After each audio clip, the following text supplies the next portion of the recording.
Di dalam ibadah haji ada rukunnya yang apabila tinggal batal hajinya. Di dalam haji ada wajibnya yang apabila tinggal maka boleh bagi kita untuk membayar denda. Hajinya tidak batal, tapi wajib bagi mereka untuk membayar denda.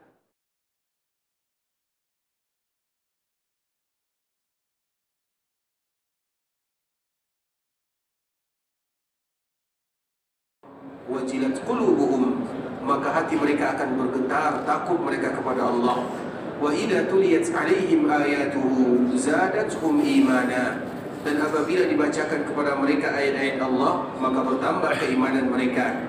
Maknanya di antara salah satu bentuk untuk menambah keimanan dan ketakwaan kepada Allah Subhanahu wa taala adalah dengan mendengarkan ayat-ayat Allah dan hadis-hadis Rasulullah sallallahu alaihi wasallam. Kemudian salawat beriringkan salam semoga senantiasa tercurahkan buat junjungan alam Nabi kita yang mulia, uswah dan qudwah kita bersama Muhammad bin Abdullah sallallahu alaihi wasallam. Rasulullah sallallahu alaihi wasallam seorang nabi pilihan, juga diutus kepada umat pilihan, nabi terakhir kepada umat terakhir, nabi yang diberikan kelebihan-kelebihan oleh Allah Subhanahu wa taala, sebagaimana umatnya juga umat yang diberikan kelebihan oleh Allah Subhanahu wa taala.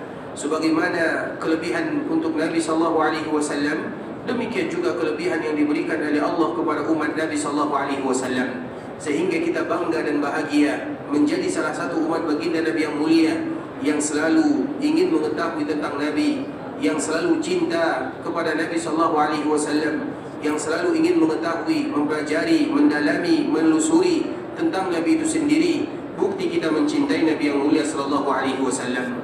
Karena seorang umat tentunya mereka tidak akan luput dari Nabi sallallahu alaihi wasallam, yang mana mereka akan selalu berusaha mencari tahu tentang Nabi yang mulia sallallahu alaihi wasallam. Karena tidak mungkin rasa cinta kepada Nabi tumbuh di dalam jiwa dan raga tanpa kita mengetahui tentang Nabi itu sendiri. Bukankah selalu kita menyebutkan atau selalu kita mendengarkan, tidak kenal maka tidak sayang maka tidak cinta. Bagaimana kita cinta kepada Nabi kalau kita tidak kenal Nabi? Bagaimana kita kenal Nabi kalau kita tidak pernah membaca sejarah Nabi, tidak pernah mengetahui tentang Nabi itu sendiri?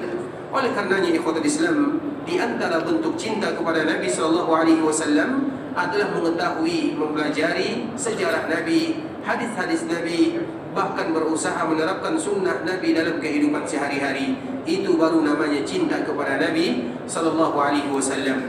Sehingga kita harus selalu mempertanyakan cinta kita kepada Nabi. Apakah betul kita sudah betul-betul cinta kepada Nabi, atau cinta kita masih cinta yang diungkapkan dengan kata-kata saja tanpa dibuktikan dengan amalan dan perbuatan? Karena apabila kita sudah mulai bertanya kepada diri kita sendiri, maka di saat itulah kita akan selalu ingin mengetahui tentang Nabi. Setiap hari tidaklah kita lewatkan kecuali baca satu hadis Nabi, baca sedikit sejarah Nabi, intinya Nabi dalam kehidupan kita, supaya dengan demikian kedudukan kita dengan Nabi sallallahu alaihi wasallam dalam kehidupan berikutnya adalah kedudukan yang paling dekat sekali dengan Nabi. Nabi sallallahu alaihi wasallam kenal kita. Nabi sallallahu alaihi wasallam memberikan syafaatnya kepada kita. Nabi sallallahu alaihi wasallam bermohon ampun kepada Allah untuk kita, dan itulah yang selalu dianjurkan bagi kita melakukannya. Agar Nabi mencintai kita, maka kita harus betul-betul mencintai Nabi yang mulia dengan kata-kata, dengan amalan, dan juga dengan perbuatan. Di antara bentuk kecintaan kita kepada baginda Nabi yang mulia sallallahu alaihi wasallam adalah jangan lupa senantiasa mengucapkan salam dan salawat kepada Rasulullah sallallahu alaihi wasallam. Dan kita harus tahu ikhwatul Islam, jika kita ingin mengucapkan salam dan salawat kepada Rasulullah sallallahu alaihi wasallam, maka salawat yang terbagus adalah salawat yang diajarkan oleh Nabi itu sendiri kepada kita bersama. Karena kalau seandainya kita melihat dalam kehidupan ini, banyak sekali macam ragam salawat kepada Nabi. Tapi tahukah kita salawat yang diajarkan oleh Nabi sallallahu alaihi wasallam? Karena tidak mungkin ada yang terbagus kecuali salawat yang Nabi ajarkan sendiri kepada para sahabatnya. Dan itulah yang dikenal dengan salawat Ibrahimiyah. Ada beberapa lafaznya. Yang pertama ikhwatul Islam, lafaznya adalah dari sahabat Ka'ab bin Ujrah radhiyallahu ta'ala anhu. Dikala para sahabat bertanya, "Ya Rasulullah, kalau salam kami tahu caranya, bagaimana kami mengucapkan salawat kepadamu?" Maka Nabi mengajarkan, "Allahumma salli ala Muhammad wa ala ali Muhammad kama sallaita ala Ibrahim wa ala ali Ibrahim innaka Hamidum Majid." Allahumma barik ala Muhammad wa ala ali Muhammad kama barakta ala Ibrahim wa ala ali Ibrahim innaka Hamidum Majid. Kemudian di dalam riwayat yang dibawakan oleh sahabat yang lain dari Abu Humaid As-Sa'idi atau dari Abu Mas'ud Al-Ansari, dari Abu Sa'id Al-Khudri radhiyallahu taala anhu, Nabi sallallahu alaihi wasallam juga ditanya dengan pertanyaan yang sama, tapi jawaban Nabi sallallahu alaihi wasallam agak sedikit berbeda. Nabi sallallahu alaihi wasallam menyebutkan, kalau kalian ingin selawat, faqulu, katakanlah, Allahumma salli ala Muhammad wa azwajihi wa dzurriyyatihi kama shallaita ala Ibrahim wa barik ala Muhammad wa azwajihi wa dzurriyyatihi kama barakta ala Ibrahim innaka Hamidum Majid. Kemudian dalam riwayat yang lain di Ikhwatul Islam dari sahabat Abu Mas'ud Al-Ansari, Nabi juga ditanya dengan pertanyaan yang sama, ya Rasulullah, kami tahu bagaimana mengucapkan salam, ajarkan kepada kami bagaimana mengucapkan salawat. Maka Nabi sallallahu alaihi wasallam menyebutkan, kalau kalian ingin bersalawat, ucapkanlah Allahumma salli ala Muhammad wa ala ali Muhammad kama shallaita ala Ibrahim wa ala ali Ibrahim wa barik ala Muhammad wa ala ali Muhammad kama barakta ala Ibrahim fil alamin innaka Hamidum Majid. Kemudian juga dalam riwayat yang dibawakan oleh Amr bin Hizam, dia membawakan dari sahabat Nabi sallallahu alaihi wasallam, kemudian dia menyebutkan bahwa Nabi mengajarkan kepada kami salawat, Allahumma salli ala Muhammad wa ahli baiti wa azwajihi wa dzurriyyatihi kama shallaita ala Ibrahim innaka Hamidum Majid. Allahumma barik ala Muhammad wa ahli baiti wa azwajihi wa dzurriyyatihi kama barakta ala Ibrahim innaka Hamidum Majid. Maknanya ikhwatul Islam, kenapa kita menyebutkan yang demikian? Karena tidak mungkin ada salawat yang paling bagus kecuali salawat yang keluar dari lisan Nabi itu sendiri. Tidak mungkin Nabi SAW mengajarkan kepada sahabatnya kecuali yang terbagus dan yang terbaik. Dan kita sebagai umat Nabi SAW tentunya akan melakukan yang terbaik di antara yang baik. Iya, banyak macam salawat, tapi tentunya kita akan mencari salawat yang keluar dari lisan Nabi itu sendiri. Dan inilah beberapa macam salawat yang tadi kita bacakan, yang langsung keluar dari lisan Nabi Muhammad bin Abdullah sallallahu alaihi wasallam. Tentunya itu merupakan salawat yang paling indah, salawat yang paling mulia. Dan kita tahu ikhwatul Islam, bagi mereka yang menjadikan hari-harinya berselawat kepada baginda Nabi yang mulia, maka Nabi sallallahu alaihi wasallam menyebutkan dalam hadis yang dikeluarkan oleh Imam Ahmad di dalam kitabnya Al-Musnad, Nabi menyebutkan, idzan tughfaru dzambuka wa idzan tughfa hammuka wa tughfaru dzambuk. Kalau seandainya kalian banyak mengucapkan selawat kepada Nabi, minimal kalian akan mendapatkan dua faedah. Yang pertama, semua masalah gundah gelana, maka Allah akan mudahkan urusan kalian. Kemudian yang kedua, maka Allah akan hapuskan dosa-dosa kalian. Itulah manfaat yang paling luar biasa bagi kita yang senantiasa menjadikan hari-harinya berselawat kepada baginda Nabi yang mulia. Dan minimal kita mengucapkan selawat kepada Nabi 10 kali di pagi hari dan 10 kali di sore hari, atau 20 kali kita mengucapkan selawat siang dan malam. Kalau seandainya kita lupa, terlalaikan, terlewatkan mengucapkan selawat kepada Nabi, setiap kali kita ingat, maka basahkanlah lisan dan lidah kita untuk mengucapkan Allahumma salli wa sallim wa barik wa an'im ala nabiyyina Muhammadin sallallahu alaihi wasallam. Ikhwatul Islam, saudara kaum muslimin, para tamu Allah rahimani wa rahimakumullah. Pada kesempatan kali ini kita akan kembali melanjutkan pembahasan kita sebelumnya, yaitu bagaimana yang harus kita lakukan atau pembahasan yang berkaitan dengan wajib-wajib haji. Di dalam ibadah haji ada rukunnya yang apabila tinggal batal hajinya. Di dalam haji ada wajibnya yang apabila tinggal maka boleh bagi kita untuk membayar denda. Hajinya tidak batal, tapi wajib bagi mereka untuk membayar denda. Dan denda yang para ulama mereka sepakat dengannya diambil dari hadis atau diambil dari perkataan Abdullah bin Abbas radhiyallahu taala anhu, barang siapa yang lupa melakukan kewajiban, dan selalu kita menyebutkan di ikhwatul Islam, barang siapa yang lupa melakukan kewajiban di antara wajib-wajib haji, maka wajib bagi mereka untuk menyembelih 1 ekor kambing, domba, atau misalnya sapi 7, atau misalnya onta 7 bagian, atau 1 dari 7 bagian. Itu merupakan denda bagi mereka yang meninggalkan yang wajib. Kalau mereka tidak sanggup, maka para ulama memberikan alternatif yang kedua, wajib bagi mereka berpuasa, dikiaskan kepada puasa yang dilakukan bagi mereka yang terkena dam tamattu 3 hari di sini, kemudian dilengkapi 7 hari di daerah masing-masing. Itu adalah denda bagi mereka yang meninggalkan kewajiban haji. Tapi bagi mereka yang melakukan larangan-larangan ihram, apabila mereka melakukan larangan-larangan ihram, dendanya berbeda. Ada yang meninggalkan yang wajib, ada mereka yang melakukan larangan-larangan ihram. Misalnya mereka lupa menggunting rambutnya, atau misalnya memotong kukunya, atau memakai wewangian, atau memakai penutup kepala, atau memakai pakaian di badannya, maka mereka melakukan larangan-larangan ihram. Apabila mereka melakukan larangan ihram, kalau seandainya mereka melakukan yang pertama karena lupa atau karena tidak sengaja, maka mereka tidak kena denda. Tapi kalau seandainya mereka harus melakukannya, mereka ingat atau mereka harus melakukannya, seperti yang selalu kita contohkan, misalnya ada orang tua kita yang terpaksa dia pakai pakaian dalam, kalau tidak misalnya ada kotoran dan yang semisalnya, maka dia melakukan larangan ihram, maka dia tidak berdosa tapi kena denda. Kemudian apabila ada orang yang melakukan, jadi ini adalah di antara perbedaan di antara mereka yang meninggalkan yang wajib atau yang melakukan larangan ihram. Meninggalkan yang wajib itu bayar denda. Ingat atau lupa atau tidak sengaja semuanya sama. Itu yang wajib. Tapi kalau seandainya melakukan larangan, apabila kita lupa atau tidak sengaja atau tidak diketahui, maka itu berbeda ceritanya. Itu kalau seandainya lupa, maka tidak diberikan kepadanya denda, dan Allah Subhanahu wa taala maafkan dirinya. Nah, sekarang kita membahas tentang wajib-wajib haji. Sebelumnya kita telah menjelaskan ikhwatul Islam.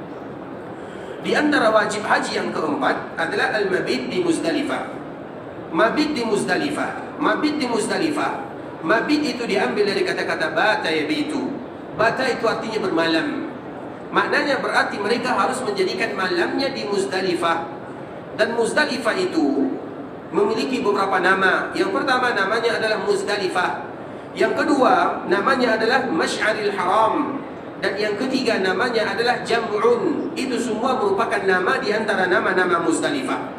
Allah Subhanahu wa taala menyebutkan, fa idza afadtum min Arafat, apabila kalian sudah selesai daripada Arafah, kalian sudah selesai melakukan tugas kalian wukuf di sana, fazkurullah, maka berzikirlah kalian kepada Allah Subhanahu wa taala. Dan kemarin telah kita sebutkan zikir yang paling bagus, terutama dikala kita melaksanakan ibadah haji, sebelum kita melontar jamarat Aqabah, adalah talbiyah dan takbir. Kita ulang lagi ikhwatul Islam, zikir yang paling bagus mulai dari kita memakai pakaian ihram tanggal 8 Zulhijjah, sebelum kita melontar jamarat Aqabah pada tanggal 10 Zulhijjah, maka yang terbagus adalah talbiyah dan takbir. Itu adalah zikir yang paling bagus. Tidak ada lagi yang paling bagus di sana kecuali yang demikian. Iya, bukan berarti zikir yang lain tidak bagus. Karena zikir itu ikhwatul Islam, apabila zikir sifatnya mutlak atau muqayyad, maka yang harus didahulukan adalah sifatnya yang muqayyad. Kita contohkan. Misalnya, baca Quran itu merupakan zikir yang paling bagus. Yang paling bagus, tidak ada lagi yang paling bagus di antara melebihi daripada membaca Al-Quran. Nah, kalau seandainya muadzin sedang mengumandangkan azan, dianjurkan bagi kita untuk menjawab azan. Nah, ada sebahagian di antara kita yang baca Quran. Pada waktu itu, mana yang paling bagus, menjawab azan atau baca Quran? Jawab azan atau baca Quran? Baca Quran itu mulia, Al-Quran yang kita baca. Tapi ketika muadzin berkumandang, ada zikir khusus di sana. Kalau walaupun seandainya baca Quran itu adalah di antara yang paling mulia, tapi kalau seandainya bertepatan dengan muadzin mengumandangkan azan, maka menjawab azan itu lebih mulia daripada membaca Quran pada waktu itu. Bukan berarti menjawab azan secara umum lebih mulia dari baca Quran, tidak. Tapi pada waktu itu lebih bagus dibandingkan dengan membaca Al-Quran. Kenapa? Karena ini sifatnya muqayyad. Zikir yang muqayyad, pada waktunya, ada alasannya, ada tempatnya, ada waktunya, maka dia akan jauh lebih mulia di antara zikir-zikir yang ada. Zikir yang paling mulia apa?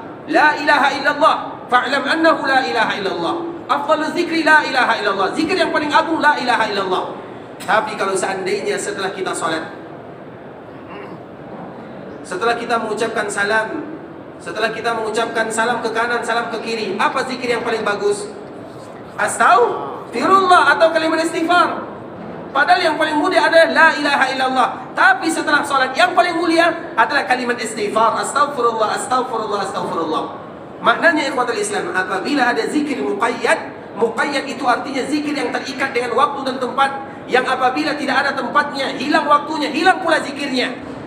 Nah, salah satunya adalah zikir dikala kita berada di dalam al-Masy'aril Haram, atau dikala kita berada di dalam melaksanakan manasik-manasik ibadah haji, mulai dari tanggal 8 Dzulhijjah, tanggal 9 Dzulhijjah sampai kita melontar Jamarat Aqabah, maka zikir yang paling bagus adalah talbiyah dan zikir yang paling bagus adalah takbir.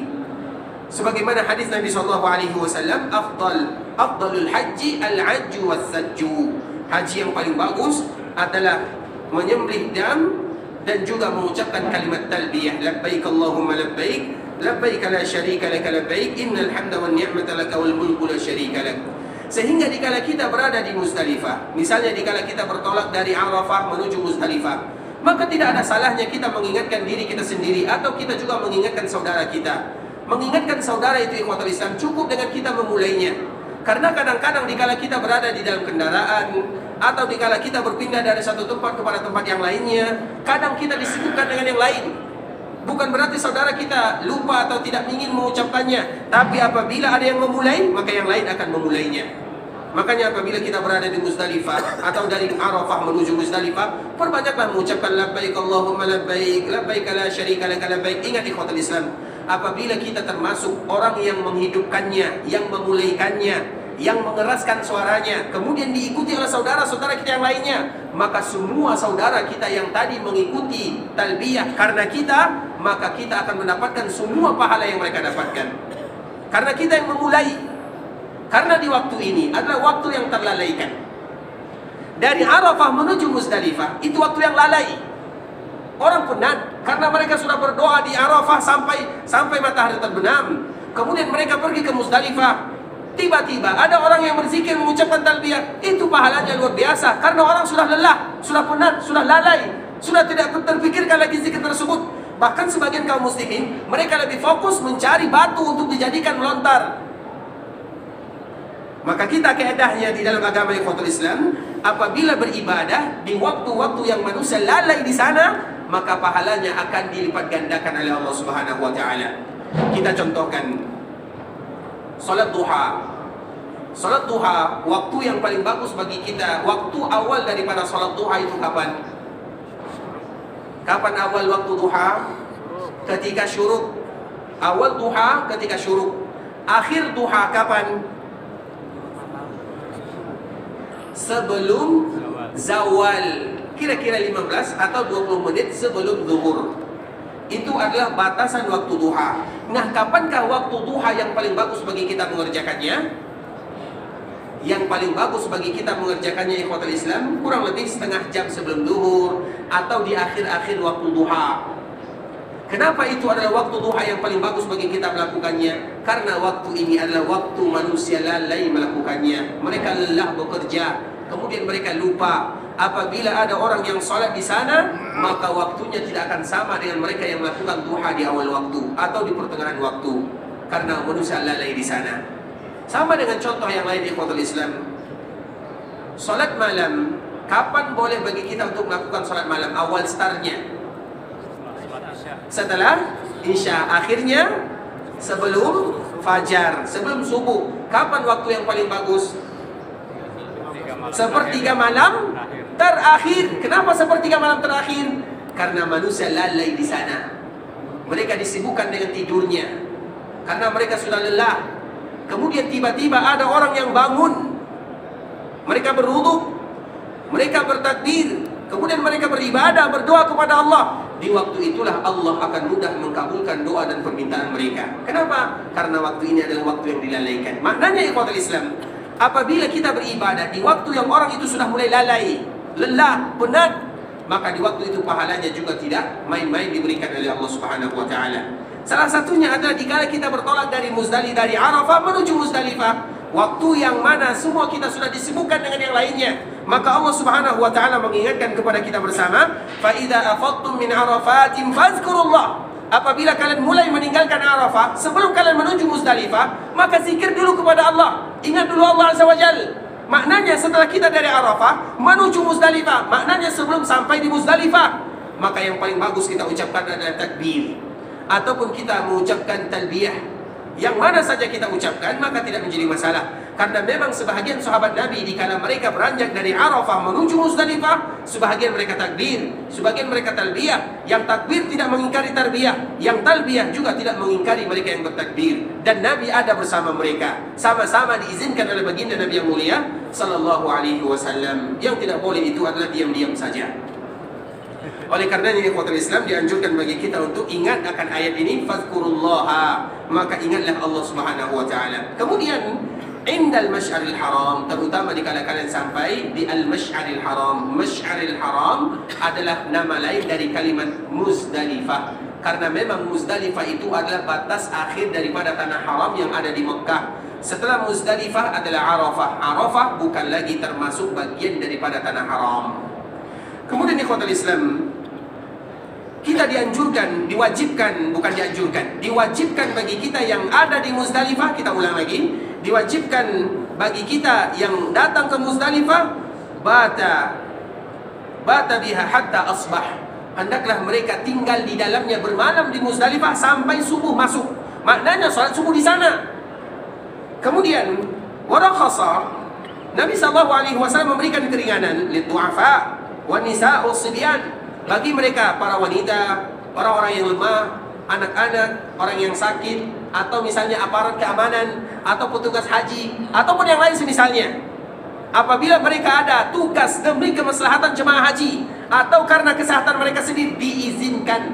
Maknanya berarti kalau tidak diizinkan, maka hukumnya wajib. Kalau kita keluar dari Muzdalifah sebelum waktu subuh, tanpa ada izin dari Allah Subhanahu wa taala dan Rasulnya, alhamdulillah kita tidak sakit. Alhamdulillah kita bukan wanita. Alhamdulillah kita bukan anak-anak. Alhamdulillah kita bukan petugas. Alhamdulillah kita bukan aparat. Alhamdulillah tidak ada keluarga yang sakit. Alhamdulillah tidak ada kondisi dan situasi yang terpaksa bagi kita meninggalkan Muzdalifah. Kalau kita meninggalkan Muzdalifah secara zahir dari ayat ini, berarti kita meninggalkan kewajiban-kewajiban haji. Bisa dipahami? Iya. Para ulama berbeda di sana, iya. Kalau kita mencari perbedaan para ulama, semua para ulama berbeda di sana. Apapun masalahnya, bahkan berkorban pun ikhwatul Islam, berkorban pun para ulama berbeda. Ada yang mengatakan berkorban itu dengan bahimatul an'am, kambing, kerbau, unta. Ada lagi yang mengatakan berkorban itu boleh dengan kuda, boleh dengan ayam misalnya. Semua ulama berbeda. Kalau kita mencari perbedaan, semua masalah fikih pasti ada perbedaannya. Tapi bukan itu tujuan dan cita-cita kita. Kita mencari yang terbaik di antara yang baik. Kita mencari yang terbaik di antara yang baik. Maknanya yang ikhwatul Islam, Nabi dikala berada di Muzdalifah tidak mengizinkan bagi mereka yang sehat, yang kuat, tidak ada alasan meninggalkan Muzdalifah, maka mereka harus bermalam di sana sampai fajar. Bahkan Nabi setelah sholat subuh, Nabi SAW setelah sholat subuh, di antara doa dikabulkan oleh Allah Subhanahu wa taala setelah kita sholat subuh di Muzdalifah. Karena doa itu tidak banyak tempat yang dikabulkan oleh Allah. Yang pertama, di antara tempat-tempat yang betul-betul kita jangan melewatkannya. Misalnya, dikala kita umrah, kemudian kita tawaf, kemudian kita ingin memulai sa'i, sampai di Safa, jangan kita lewatkan karena di situ tempat doa dikabulkan. Setelah kita tawaf, sampai di Marwah, begitu juga, jangan cepat-cepat ingin selesai turun ke Safa lagi, tidak. Karena itu adalah tempat yang dikabulkan kita berdoa. Nabi lama berdoa di sana. Kemudian di mana lagi? Di mana lagi? Di Arafah. Itu adalah waktu semuanya Arafah itu semuanya berdoa. Kemudian di mana lagi? Setelah subuh di waktu Muzdalifah. Setelah subuhnya. Kemudian kapan lagi? Setelah melontar tanggal 11, 12 dan 13. Dikala kita melontar yang kecil, yang tengah dan yang besar. Setelah melontar yang pertama, doa ada di sana. Kemudian yang kedua, doa ada di sana. Karena Nabi berdoa di sana dengan waktu yang sangat lama. Itulah waktu-waktu tempat yang betul-betul dianjurkan bagi kita tidak melewatkan begitu saja. Salah satunya setelah kita sholat subuh di waktu Muzdalifah. Maknanya ikhwatul Islam, berarti betul-betul ditekankan oleh Nabi SAW bahwa kita mabit di Muzdalifah sampai subuh. Bukan hanya sampai subuh, setelah subuh pun kita dianjurkan berdoa. Setelah kita berdoa dengan sepuas-puasnya, maka tinggalkanlah Muzdalifah. Tentunya ini ikhwatul Islam, bagi kita yang diberikan kemudahan, bagi kita yang ada pilihan. Karena ada di antara kita yang haji, ada pilihan bagi kita untuk memilih. Oh, saya ingin bertolak meninggalkan Muzdalifah setelah subuh, kemudian sampai waktu syuruk misalnya. Boleh bagi kita meminta. Ada jemaah haji yang tidak bisa bagi mereka untuk meminta. Kalau mereka tidak bersama rombongan, mereka akan ditinggalkan, atau dengan alasan-alasan yang lainnya. Oleh karenanya kami tetap menganjurkan, terutama bagi kita yang diberikan kemudahan, maka pilihlah yang terbaik di antara yang baik, dan selalu itu kita tekankan di ikhwatul Islam. Ini berkaitan dengan mabit di Muzdalifah. InsyaAllah semuanya jelas ya. Kalau ada yang tidak jelas boleh langsung ditanyakan.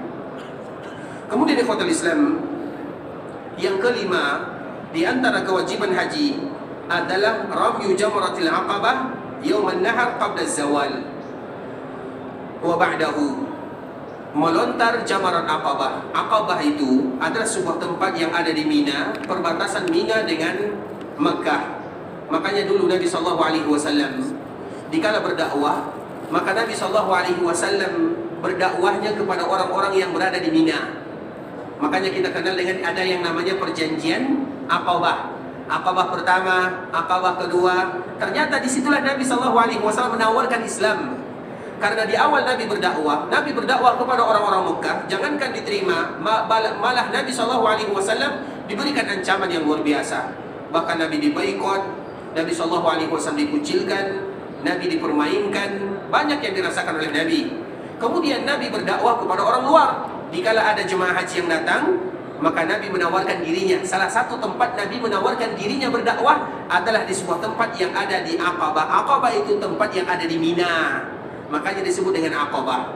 Nah, pada tanggal 10 setelah kita berasal dari Muzdalifah, kemudian kita pergi ke Mina, maka di antara kewajiban yang berikutnya, wajib haji adalah melontar jamarat Aqabah sebelum zawal atau di waktu duha. Makanya tadi kita meninggalkan Muzdalifah setelah subuh, hampir syuruk. Kemudian kita bertolak ke Mina. Dikala kita sampai di Mina, maka waktu sudah duha. Nah, waktu duha itulah waktu yang paling bagus bagi kita melontar jamarat Aqabah. Jamarat Aqabah itu adalah jamarat yang paling dekat dengan Makkah, atau yang kita kenal dengan jamarat yang besar, jamarat kubra, jamarat sugra, jamarat wusta, jamarat kubra. Yang kecil, yang tengah, yang paling besar. Jamaratnya sama besarnya, bentuknya juga sama, modelnya juga sama, tapi penamaannya berbeda untuk menamakan saja. Sedangkan jamarat Aqabah atau jamarat kubra itu jamarat yang paling akhir, yang paling dekat dengan Ka'bah Musyarrafah. Nah, dikala kita melontar, maka waktu yang kewajibannya adalah melontar jamarat Aqabah. Sebelum kita membahas tentang jamarat Aqabah ini, ikhwatul Islam, kita akan menjelaskan sebuah permasalahan yang semoga Allah Subhanahu wa taala mudahkan bagi kita untuk menerangkannya dan mudah bagi kita untuk memahaminya. Tanggal 10 Zulhijjah. Tanggal 10 Zulhijjah, kita bayangkan sekarang kita berada di tanggal 10 Zulhijjah. Dikala kita meninggalkan Muzdalifah menuju Mina, berarti tanggal 10 Zulhijjah. Tanggal 10 Zulhijjah, ikhwatul Islam, ada 4 amalan yang akan kita lakukan. Kita ulang lagi. Tanggal 10 Zulhijjah ada 4 amalan.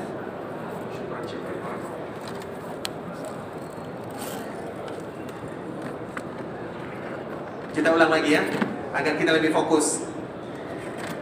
Tanggal 10 Zulhijjah, maka ada 4 amalan yang dianjurkan atau kewajiban jamaah haji semuanya. Yang pertama adalah melontar jamarat Aqabah. Yang kedua adalah menyembelih. Yang ketiga adalah bercukur.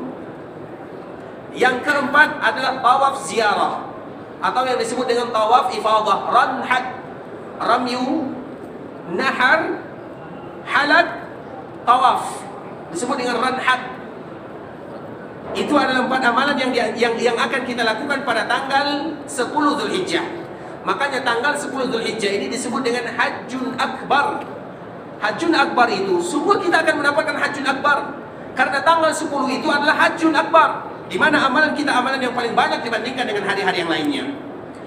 Melontar, menyembelih, mencukur, kemudian tawaf ifadah.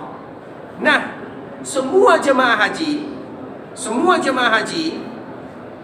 tamattu', qiran, ifrad sepakat dalam 3 hal dan tidak sepakat dalam 1 hal. Yang tidak sepakat itu adalah menyembelih. Karena menyembelih itu ikhwatal Islam hanya bagi mereka yang melakukan haji tamattu' dan haji qiran saja. Haji ifrad, dan kita tahu mungkin kebanyakan saudara kita mereka melakukan haji ifrad. Dan memang di zaman Abu Bakar dan Umar dianjurkan mereka melakukan haji ifrad. Makanya juga kita menganjurkan bagi kita yang banyak rezeki, kemungkinan datang ke sini mudah, maka lakukanlah haji ifrad. Kenapa demikian? Supaya kita selalu datang ke tanah haram Makkah Madinah. Itu dan di antara salah satu kenapa Abu Bakar dan Umar mereka menganjurkan haji ifrad. Nah, mereka yang berhaji ifrad, mereka tidak menyembelih. Yang menyembelih dam itu hanya tamattu dengan qiran. Maknanya tidak semua jamaah haji sepakat dalam menyembelih. Ada yang menyembelih, ada yang tidak menyembelih. Berarti kalau kita tidak sepakat, kita hilangkan ini. Yang tersisa apa? Yang semua sepakat apa? Melontar, mencukur, tawaf. 3 ini kita sepakat di sana. Jelas di sini? Baik. Kemudian ikhwatal Islam, apabila kita melakukan 2 dari yang 3 ini, apabila kita melakukan 2 dari yang 3 ini, maka kita sudah dihitung tahallul awal. Apabila kita melakukan 2 dari yang 3, tadi ada 3, melontar, mencukur, tawaf. Kalau kita lakukan 2, maka kita dihitung tahallul awal. Kalau kita melakukan ketiga-tiganya, maka dihitung tahallul tsani, selesai ibadah haji kita. Tahallul tsani namanya. Jelas sampai di sini? Itu perbedaannya tahallul awal dan tahallul tsani.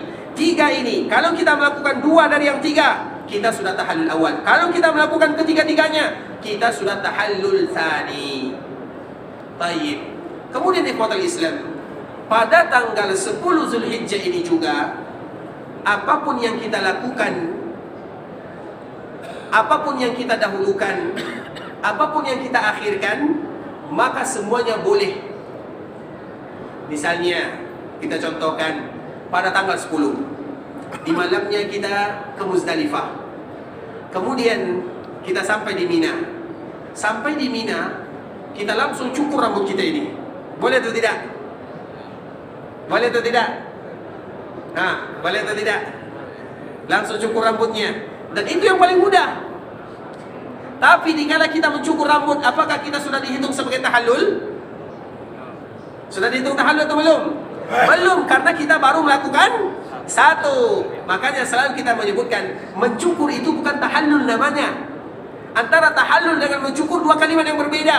Contohnya di sini, kalau kita dari Muzdalifah sampai kita di Mina, langsung kita cukur rambut, kita belum tahallul. Karena kita baru melakukan 1 dari 3. Kemudian setelah bercukur, apakah setelah bercukur kita boleh bertawaf? Boleh atau tidak? Boleh atau tidak? Boleh. Apapun yang kita lakukan pada hari itu, kita dahulukan, kita akhirkan, kita dahulukan ini, kita akhirkan ini, maka boleh. Yang mana saja dimudahkan bagi kita melakukannya, lakukanlah. Atau misalnya, kita sebelum dari Muzdalifah, kita sampai ke Mina. Tiba-tiba dari Mina, kita langsung pergi ke Mekah. Karena mungkin kita berjalan kaki atau ada bis yang mengantarkan kita. Karena biasanya selalu kita menyebutkan, di tanggal 10 Zulhijjah, kita sholat hari raya atau tidak? Tidak, karena kita sudah berhari raya tanggal 9. Hari raya tanggal 9, hari Arafah itu adalah hari raya kita bagi yang haji.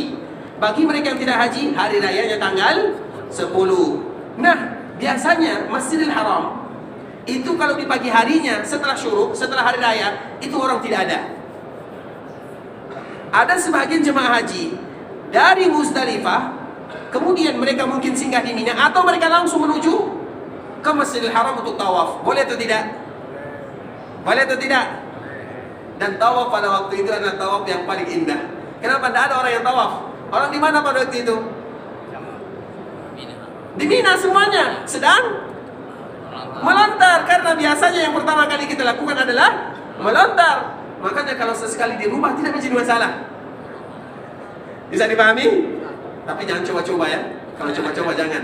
Tapi kalau sudah ada yang ahli, maka dipersilahkan. Maknanya kalau ada pembimbing kita yang sudah tahu situasi, kondisi, ayo kita tawaf dulu misalnya, maka kita tawaf. Satu tidak? Boleh atau tidak? Boleh, padahal kita belum mencukur dan belum melontar. Atau misalnya tanggal 10 Zulhijjah kita sa'i dulu, baru kita tawaf. Sa'i dulu baru tawaf, boleh atau tidak? Tidak. Sa'i dulu, baru kita tawaf, boleh atau tidak? Tidak. Betul nih, tidak? Ingat kaedahnya. Tidaklah Nabi ditanya pada tanggal 10 Zulhijjah kecuali Nabi mengatakan if'al wala haraj, lakukan, tidak ada dosa. Makanya ada sahabat yang bertanya, ya Rasulullah sa'itu qabla an atuf. Ya Rasulullah, aku sa'i sebelum aku tawaf. If'al wala haraj, lakukan, tidak masalah. Itulah diantara kemudahan pada tanggal 10 Zulhijjah. Khusus 10. Hari lain tidak boleh. Hari Selasa boleh. Khusus 10. Enggak, maknanya bukan khusus 10. Khusus dikala kita menyelesaikan ibadah haji yang 3 tadi. Misalnya kita mengakhirkan, oke lah, kita biasanya melontar dulu, baru kita mencukur. Kemudian tawaf kita akhirkan. Tawaf bagi yang tamattu, bagi kita yang tamattu, tawaf dan sa'i. Bagi saudara kita yang qiran dan ifrad, hanya tawaf saja.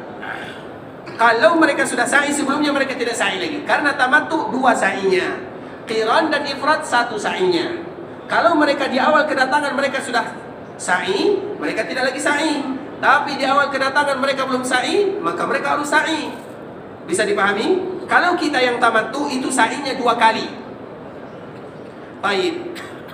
Kalau seandainya kita mengundurkan tawaf, biasanya memang kita mengundurkan tawaf.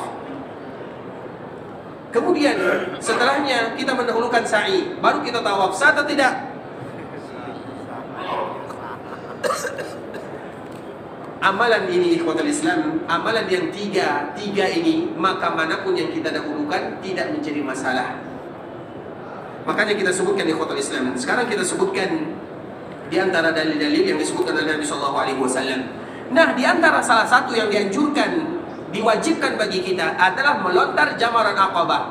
Waktunya, waktu melontar jamaran Aqabah tanggal 10 Zulhijjah, awalnya ada di waktu duha, akhirnya sebelum subuh keesokan harinya. Bisa dipahami? Kita ulang lagi. Waktu kita melontar, sunnahnya di waktu duha. Wajibnya mulai dari waktu duha sampai subuh sebelumnya. Itu adalah waktu kita melontar jamarat Aqabah. Bagi mereka yang tadi diizinkan untuk meninggalkan Muzdalifah, anak-anak, wanita, orang tua, mereka yang ada alasan syar'i, mereka yang ada kondisi situasi yang berbeda dengan yang lainnya, maka boleh bagi mereka melontar sebelumnya. Tapi bagi kita melontar di waktu duha. Apa alasannya? Kita sebutkan ikhwatul Islam. Yang pertama, hadis Jabir bin Abdullah radhiyallahu taala anhu qala, rama Rasulullah sallallahu alaihi wasallam al-jamrata yawm an-nahr duha. Nabi sallallahu alaihi wasallam melontar jamarat pada hari nahar. Hari nahar itu tanggal 10 Dzulhijjah di waktu duha. Wa amma ba'd fa idza zalat asy-syams, apabila setelah zawal atau apabila setelah hari nahar, maknanya tanggal 11, 12 dan 13, maka Nabi melontar setelah zawal. Itu hadis yang pertama. Kemudian hadis yang kedua, yaitu hadis Abdullah bin Abbas, kana an-nabiy sallallahu alaihi wasallam yus'al yawm an-nahar bi Mina. Nabi ditanya pada tanggal 10 ini ketika Nabi berada di Mina, fa yaqulu la haraj. Maka Nabi selalu menjawab, la haraj, tidak dosa, tidak ada dosa, tidak ada masalah. Fa sa'alahu rajulun faqala halaqtu qabla an azbah. Maka ada yang bertanya, ya Rasulullah, aku menyembelih, aku mencukur dulu sebelum aku menyembelih. Karena dia berhaji tamattu. Qala izbah wala haraj. Maka sembelihlah, kamu tidak berdosa. Qal ramaitu ba'da amsay, ramaitu ba'da ma amsayt. Ya Rasulullah, aku melontar setelah sore. Berarti dia melontarnya di malam hari. Boleh tidak kita melontar di malam hari? Boleh. Ramaitu ba'da ma amsayt. Ya Rasulullah, aku melontar di sore hari. Sore itu, kalau kita sebut sore, itu dari asar sampai pertengahan malam. Itu namanya sore. Maka sekarang kalau kita jumpa sama orang Arab, kalau mereka berjumpa setelah mengucapkan salam, assalamualaikum, apa ucapan berikutnya? Kalau pagi sabahul khair. Kalau sekarang kita berjumpa dengan orang Arab misalnya, mereka yang ada lisan-lisan Arabnya, maka mereka mengatakan masaul khair. Jadi sekarang ini masih dihitung sebagai masa. Jadi kalimat masa itu maknanya kalau ada di antara kita yang melontar, tidak bisa di siang hari, panas, macet, sakit, maka kita melontar di malam hari, sejuk, orang tidak banyak, lebih mudah bagi kita yang melakukannya. Terutama bagi kita yang mungkin ada yang sakit ataupun yang semisalnya. Yang dibutuhkan dari kita sebenarnya ikhwatul Islam hanya sabar sebentar saja. Terutama bagi kita yang mungkin ada keadaan-keadaan tertentu, situasi dan kondisi yang dianjurkan bagi kita untuk sabar sebentar saja, karena waktunya diberikan panjang oleh Allah Subhanahu wa taala dan juga Rasulullah sallallahu alaihi wasallam. Kemudian orang ini bertanya, "Ramaitu ba'da ma amsait?" Qal faqal la haraj. Tidak masalah. Kemudian hadis yang berikutnya, hadis Abdullah bin Umar radhiyallahu taala anhuma, "Kunna natahayyan." Ini masalah melontar jamarat di hari Aqabah. Kunna natahayyan fa idza zalat asy-syamsu ramaina. Natahayyan, kami itu menunggu-nunggu apabila matahari sudah tergelincir baru kami melontar. Ini ungkapan ini disebutkan oleh Abdullah bin Umar bukan pada tanggal 10 tapi tanggal 11, 12 dan 13 sebagaimana nanti akan kita jelaskan. Kemudian hadis berikutnya, hadis dari Asim bin Adi, anna Rasulullah sallallahu alaihi wasallam rakhasa liru'ah fil baytutah yarmuna yawm an-nahar wal yawmain alladaini ba'dah yajma'unahuma fi ahadihima. Ini hadis ini yang diriwayatkan oleh Imam An-Nasa'i. Ini adalah di antara salah satu alternatif. Perhatikan baik-baik di ikhwatul Islam. Semoga Allah memberikan manfaat. Ini bukan bercerita tentang melontar di tanggal 10. Ini hadis ini berkaitan melontar pada tanggal 11, 12, 13. Di antara salah satu, karena nanti kita akan menjelaskan melontar pada tanggal 11, 12 dan 13 itu dimulai di waktu zawal. Ingat baik-baik. Dimulai di waktu zawal. Ustaz, bagaimana hukumnya kita melontar sebelum zawal jam 9 atau jam 8 karena alasan biar tidak macet atau alasan yang lainnya? Ingat ikhwatul Islam, kalau alasannya tidak macet, tidak panas, maka melontarlah setelahnya. Sore kah? Setelah asar kah? Setelah maghrib kah? Setelah isya kah? Bahkan sebelum fajar pun boleh kita melontar. Bisa dipahami? Makanya kenapa kita tekankan setelah zawal. Kita berhaji ini ikhwatul Islam, selalu kita ingatkan carilah yang terbaik. Carilah sesuai dengan apa yang Nabi lakukan, karena kita ingin berhaji sebagaimana haji Nabi. Itulah gunanya kita belajar tentang manasik haji. Jangan sebelum zawal. Ijma' para ulama Hanafi, Maliki, Syafi'i, Hambali semuanya setelah zawal. Sebelum zawal itu baru ulama-ulama kontemporer. Nah alasannya apa? Karena macet. Kalau alasannya macet susah, malam. Di malam hari boleh tidak kita melontar di malam hari? Kalau seandainya kita mudah, waktu kita melontar itu dari zawal sampai sebelum subuh. Kalau alasannya macet, maka diundurkan, jangan diawalkan. Iya, kita tidak mengatakan tidak sah, tapi kita lebih berhati-hati dalam beribadah, karena setiap jiwa akan bertanggung jawab apa yang telah dia lakukan. Nah, di antara solusi yang disebutkan oleh Nabi SAW, ini solusinya. Ternyata melontar itu ikhwatul Islam ada namanya jamak. Melontar itu boleh dijamak. Ini kayaknya baru ya. Melontar itu boleh dijamak. Misalnya tanggal 11 kita tidak bisa melontar karena bisa jadi orang ramai banyak sekali. Maka kita baru bisa melontar di tanggal 12. Kemudian kita melontar tanggal 12. Ketika tanggal 12 kita lontar dulu untuk tanggal 11. Kemudian setelah kita melontar untuk tanggal 11, kita lontar lagi untuk tanggal 12. Boleh atau tidak? Boleh atau tidak? Boleh. Apa dalilnya? Ini dalilnya. Yajma'unahuma fi ahadihima. Mereka menjamak di antara salah satu harinya. Kalau terbalik, misalnya dia lontar tanggal 11 untuk tanggal 12, boleh atau tidak? Itulah jamak. Jadi jamak itu ternyata ada juga dia melontar.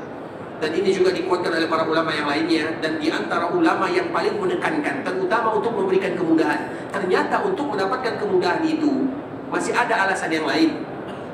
Salah satunya adalah Imam Malik rahimahullahu ta'ala. Dia menyebutkan bahwa melontar itu ikhwatul Islam salah satu solusi untuk menghindarkan kemacetan, terutama bagi mereka-mereka yang keadaannya situasinya agak sedikit berbeda. Maka boleh dijamak. Dan juga ikhwatul Islam untuk melontar, satu-satunya ibadah haji yang boleh dijamak, yang pertama melontar. Satu-satunya ibadah haji yang juga boleh dibadal adalah juga melontar. Jadi melontar ini diberikan kekhususan. Intinya itu merupakan semuanya solusi. Yang penting bagaimana kita melontar di waktu yang telah disebutkan oleh baginda Nabi sallallahu alaihi wasallam. Makanya ikhwatul Islam, kami anjurkan kepada kita bersama untuk melakukan yang demikian agar kita betul-betul mendapatkan haji yang paling indah, atau yang kita kenal dengan haji mabrur, haji yang betul-betul kita berusaha semaksimal mungkin untuk melakukan sebagaimana yang Nabi arahkan kepada kita melakukannya. Terutama masalah melontar ini ikhwatul Islam, iya itu hanya wajib, iya, tapi itu juga di antara solusi kita untuk mendapatkan haji yang diinginkan oleh baginda Nabi yang mulia sallallahu alaihi wasallam. Masalah melontar insyaallah semuanya jelas ya? Ada yang tidak jelas? Itu cara melontarnya itu apakah selesai dulu semua sampai sugro, wusto, kubro baru mau untuk yang jamaknya atau bagaimana itu, Ustaz? Jawabannya diundur ya, kita dahulukan yang lebih tua ya. Oh, baik. Silakan Pak.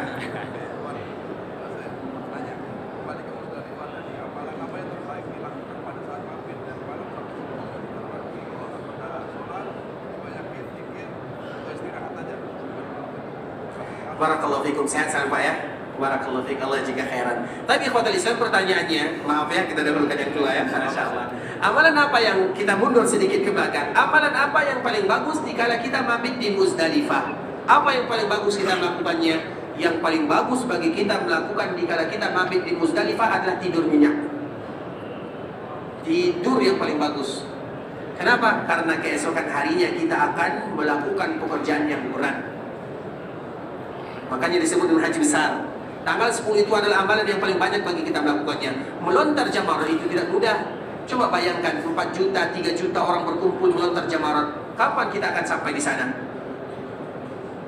Berat amalannya. Sehingga kita butuh kekuatan, butuh tenaga. Makanya di malam, di mabit, di Muzdalifah yang dilakukan oleh Nabi, coba kita lihat di khotbah Islam. Biasanya Nabi di malam hari, Nabi SAW sholat tidak pernah lupa. Tapi tiba-tiba di kala Nabi SAW mabit di Muzdalifah, Nabi ingin mengajarkan kepada kita amalan apa yang paling bagus. Amalan yang paling bagus adalah tidur. Sehingga Nabi SAW melakukannya. Kemudian nanti Nabi bangun sebelum subuh seperti biasa, sholat witir. Karena ada 2 sholat yang tidak pernah Nabi tinggalkan, sholat witir dan sholat sunat fajar. 2 sholat ini tidak pernah ditinggalkan oleh Nabi. Kemudian setelahnya sholat fajar, kemudian Nabi berdoa sampai hampir-hampir waktu syuruk. Itulah amalan yang paling bagus yang kita lakukan dikala kita berada di mabit di Muzdalifah. Baik ikhwatul Islam, untuk pertanyaan yang berikutnya, dikala kita melontar, kalau seandainya kita menjamak, bagaimana caranya? Iya, sebenarnya yang paling bagus adalah lontar yang kecil, yang tengah, yang besar. Kalau bisa, kalau kita bisa putar. Tapi kadang-kadang kita tidak bisa putar. Kadang-kadang kondisinya kita tidak boleh putar. Apabila ada di antara kita yang putar, bisa jadi dihalau oleh petugas yang semisalnya. Maka solusi yang kedua, kita melontar untuk yang kecil. Melontar misalnya kita menjamak, kita lontar, kemudian setelah kita lontar lagi untuk yang berikutnya. Kemudian yang kedua, kemudian yang ketiga. Demikianlah yang harus kita lakukan kalau seandainya kita menjamak. Itu adalah di antara solusi. Walaupun insya Allah bagi kita yang kuat, bagi kita yang sehat, karena beramai-ramai saling desak-desakan dikala kita melontar itu indahnya luar biasa ikhwatul Islam. Yang satu berdesakan mengatakan Allahu Akbar, yang satu mengatakan desakan Allahu Akbar. Itu adalah keindahan yang tidak akan terlupakan. Karena tentunya semakin lelah, semakin penat, semakin sulit bagi kita beribadah, maka pahalanya pun semakin besar diberikan oleh Allah Subhanahu wa taala. Makanya mereka yang tawaf dekat Ka'bah, bagi mereka yang tawaf di jauh dari Ka'bah, mana yang lebih besar pahalanya? Mana yang lebih besar pahalanya? Yang lebih besar pahalanya adalah yang paling sulit melakukannya. Coba kita tawaf dekat Ka'bah, insya Allah susah kita bernafas. Maknanya ikhwatul Islam, tapi itu kita rindukan. Kenangan yang tidak akan pernah hilang diingatan. Makanya ikhwatul Islam, kalau bisa, terutama bagi kita yang masih muda, bagi kita yang merasa diri kita masih sehat dan kuat bersama kawan-kawan dan rekan-rekan, lakukan sebagaimana yang dilakukan oleh manusia yang lainnya. Mereka bisa, kenapa kita tidak bisa? Kalau bisa bagi kita melakukannya. Karena setiap kita itu bisa mengukur diri. Tapi kalau kita tidak bisa, maka akhirkan. Lebih bagus bagi kita mengakhirkan daripada mengawalkan. Misalnya tadi kita contohkan di ikhwatul Islam, melontar jamarat tanggal 10 Dzulhijjah, awalnya adalah waktu duha. Jangan dilakukan sebelum subuh. Kecuali bagi mereka yang sakit, anak-anak, wanita, orang tua, mereka yang ada keadaan, kondisi dan situasi yang lain, baru Tapi bagi kita yang alhamdulillah Allah berikan kekuatan, bersabar kita sebentar. Waktu duha kata Nabi, kita lempar waktu duha. Begitu juga misalnya melontar tanggal 11, 12 dan 13. Nabi menyebutkan lontar setelah zawal. Jangan kita lontar sebelum zawal. Kecualinya itu berbeda ceritanya. Ustaz, ada keadaan seperti ini, ada keadaan seperti itu. Itu bagi mereka yang memiliki situasi dan kondisi yang tidak sama dengan yang lainnya. Kalau kita masih diberikan kemudahan, kekuatan oleh Allah Subhanahu wa taala, lakukan sebagaimana yang dianjurkan oleh Nabi. Kalau kita tidak bisa setelah zawal langsung, diundurkan. Kenapa harus dimajukan? Diundurkan setelah asar, diundurkan setelah maghrib, diundurkan setelah isya, diundurkan di akhir malam. Tidak menjadi masalah, karena itu semua adalah waktunya. Oleh karenanya ikhwatul Islam, itu merupakan di antara kewajiban yang berikutnya. Kemudian kecuali di tanggal, karena dikala melontar tanggal 11, 12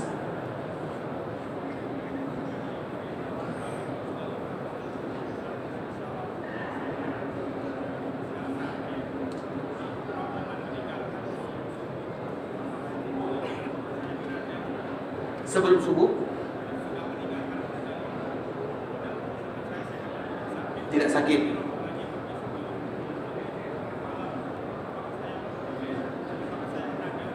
Tapi rombongannya mereka pergi meninggalkan Muzdalifah sebelum subuh. Padahal kita sehat, tapi rombongan, karena ikut rombongan. Apa jawabannya? Itu pertanyaannya, bagaimana keadaan kita?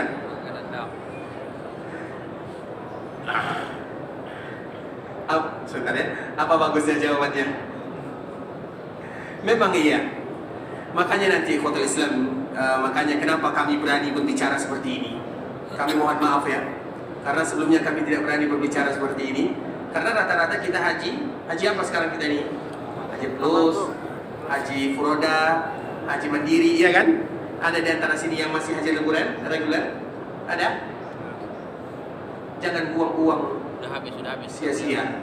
Yang reguler sudah habis ya? Jangan buang uang kita yang kita tidak tahu ratusan juta kita bayar. Hanya waktu sebentar saja. Sia-sia rasanya uang yang kita keluarkan begitu banyak. Makanya kami ini tidak sebutkan kepada jemaah rombongan sebelumnya, karena rombongan sebelumnya mereka tidak ada pilihan.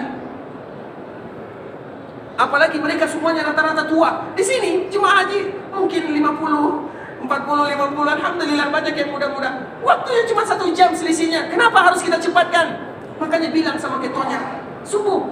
Kalau perlu bacakan hadis Nabi SAW. Kalau Nabi SAW seperti ini, sehingga uang yang kita keluarkan tidak sia-sia begitu saja. Kita mengatakan tidak sah, tidak. Tapi kalau seandainya betul-betul, ini saran dari kami saja ya. Kalau seandainya betul kita tidak ada lagi pilihan kecuali kita tinggalkan sebelum subuh, apa salahnya kita bayar dam? Bisa dipahami? Kalau misalnya kita ada rombongan, sendiri aja kita yang melakukan yang demikian, kita bayar dam selesai. Alhamdulillah, dam berapa harganya? Semakin banyak kita bayar dam, semakin banyak pahala kita. Mereka yang bayar dam bukan berarti mereka tidak mendapatkan haji mabrur. Jangan kita salah di dalam menilai, tidak. Semakin banyak kita bayar dam, dan kita harus lebih, karena dia beribadah, lebih kita dahulukan rasa berhati-hati. Sebagaimana dalam masalah dunia kita dahulukan sifat berhati-hati, masalah agama juga kita berdahulukan hati-hati. Kalau seandainya kita merasa kita melakukan kesalahan, misalnya tidak cocok dengan apa yang dianjurkan, yang disebutkan oleh Nabi SAW, tidak menjadi masalah kita bayar dam, tidak menjadi masalah. Kalau kita tidak bisa bayar dam sekarang, besok dibayar juga tidak menjadi masalah. Misalnya kita tidak bawa uang sekarang, besok kita transfer, cari mereka yang kenal, kita yang kenal dengan mereka yang ada di Mekah, kita bayar, apa salahnya? Selain itu merupakan bagian daripada ibadah, kita lebih berhati-hati juga di dalam melaksanakan ibadah yang mulia, yang kita tidak tahu kapan lagi Allah berikan rezeki kepada kita untuk menginjakkan kaki di tanah suci ini. Jelas ya? Baik, silakan. Kita dahulukan yang tua, boleh? Silakan. Apakah ada petugas Ustaz kita untuk membayar dam pada tanggal 10 itu? Apakah ada? Ada petugas tempat. Apakah ada petugas untuk membayar dam tanggal 10? Kami rasa tanya sama petugas ya Pak ya, karena kami tidak tahu sekarang jawabannya ini. Kami tidak tahu keadaan yang ada. Petugas silakan Pak. Maksudnya kami tidak tahu. Biasanya yang kami tahu itu ada di bank. Di bank biasanya lewat rekening atau apa itu kami tahu. Tapi kalau sekarang petugas itu banyak juga bagiannya. Ada petugas bagian mobil, ada petugas bagian makanan. Jadi tidak semua petugas tahu. Jadi maknanya ya kita tanya-tanya keadaan di sana. Kami tidak tahu, Allah Taala. Ya Pak ya, silakan. Masih Pak Ustadz. Jadi begini, kalau kita melontar jumroh, itu kan sebaiknya kita mendekat, baru kita melontar. Kalau kondisi sangat susah, penuh, kemudian kita melontar, tetapi kita tidak yakin itu masuk ke dalam. Maka apa yang harus kita lakukan sebaiknya, Prof? Barakallahu fiik. Dikala kita melontar, terutama tanggal 10, karena tanggal 10 ini satu jamarat yang paling semuanya tertuju ke dalam satu jamarat. Kalau seandainya lontaran kita tidak masuk ke dalam lubang jamarat, tapi masuk ke dalam saku kawan, nah itu berarti kita ulang. Atau kita ragu, kita ulang. Karena melontar jamarat itu tidak mesti kena tiangnya, tapi masuk saja ke dalamnya, masuk ke dalam lingkaran yang dibuat. Kalau tidak kena tapi masuk, maka sudah dihitung. Tapi kalau yang masuk ke peci kawan misalnya atau ke saku kawan, itu harus kita ulang. Ya? Kalau ragu diulang. Ragu diulang saja. Karena lebih baik untuk hati-hati. Karena kehati-hatian itu penting, ikhwatul Islam. Ikhwatul Islam, kalau ada lagi pertanyaan, insya Allah kita undur keesokan harinya. Karena besok insya Allah akan kita sambung kembali. Tapi kalau seandainya ada di antara kita yang ingin meninggalkan Madinah untuk pergi bertolak menuju Mekah, semoga Allah mudahkan perjalanan mereka, Allah lancarkan urusan mereka, Allah berikan kepada mereka kesehatan, Allah jadikan umrah yang akan mereka lakukan adalah umrah yang mabrurah, sa'i yang masykur, dosa yang diampunkan oleh Allah Subhanahu wa taala. Sampai di sini pembahasan yang bisa kami jelaskan. Yang benar dari Allah Subhanahu wa taala, yang salah dari diri kami pribadi karena kurangnya ilmu kami, karena kebodohan dan kejahilan kami mohon dimaafkan. Kalau seandainya ada kata-kata yang sulit bagi kita untuk menerimanya, makanya ikhwatul Islam, kita di sini kalau ada yang tidak puas atau tidak jelas, maka langsung ditanyakan. Alhamdulillah, insya Allah mudah bagi kita berinteraksi. Langsung ditanyakan, karena kita ingin kejelasan di dalam agama. Iya, perbedaan para ulama tidak bisa kita elakkan, tapi yang terbaik kita akan mencari yang terbaik di antara yang baik. Semuanya baik. Perbedaan para ulama itu seperti yang tadi kita jelaskan, semuanya baik. Kadang-kadang para ulama mereka melihat situasi dan kondisi, tapi tentunya selagi kita bisa untuk memilih yang terbaik, kenapa kita tidak melakukan yang terbaik tersebut untuk mendapatkan haji yang mabrur, dan semoga semua kita mendapatkan haji yang mabrur. Allahumma inna nas'aluka bi asma'ikal husna wa sifatikal ula, ya hayyu ya qayyum bi rahmatika nastaghith, aslih lana sya'nana kullah wa la takilna ila anfusina tarfata 'ain. Allahumma ighfir lana dhunubana wa liwalidina warhamhuma kama rabbawna shighara. Allahumma a'inna 'ala dzikrika wa syukrika wa husni ibadatik. Allahumma inna nas'aluka minal khairi kulli ajilihi wa ajilihi ma 'alimna minhu wa ma lam na'lam, wa na'udzu bika minasy syarri kulli ajilihi wa ajilihi ma 'alimna minhu wa ma lam na'lam. Allahumma inna nas'aluka khaira ma sala 'abduka wa nabiyyuka Muhammadun sallallahu alaihi wasallam, wa na'udzu bika min syarri ma 'ada bihi 'abduka wa nabiyyuka Muhammadun sallallahu alaihi wasallam. Allahumma inna nas'aluka al-jannah, Allahumma inna nas'aluka al-jannah, Allahumma inna nas'aluka al-jannah wa ma qarraba ilayha min qawlin wa 'amal, wa na'udzu bika minan nar, wa na'udzu bika minan nar, wa na'udzu bika minan nar wa ma qarraba ilayha min qawlin وعمل. اللهم إنا نسألك أن تجعل كل قضاء قضيته لنا خير. اللهم لا تدع لنا ذنبا إلا غفرته، ولا هما إلا فرجته، ولا دينا إلا قضيته، ولا مريضا إلا شفيته، ولا ميتا إلا رحمته.